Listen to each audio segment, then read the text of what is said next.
Ľudia počali sijať pšenicu už od 1. októbra a 95% asi 97% jej bolo zasiaté do 25. októbra. Takže kto kedy zasial, taký je aj porast pšenici. Znači, tí, ktorí pozdejšie zasiali, tí majú 2 listy, niektoré má 3 listy, 4.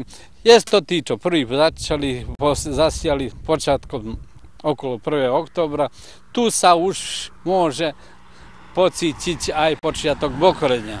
Takže pšenica všetká pekne vyzerá, len porastie tak, závisí kto kedy zasial. Bolo dosť tohoto októbra dosť pekne dažďu, zbalen za tú povrchovú vlahu, takže ona pekne vyšla, načas vyšla, aj za teraz sa pekne dobre rozvíja.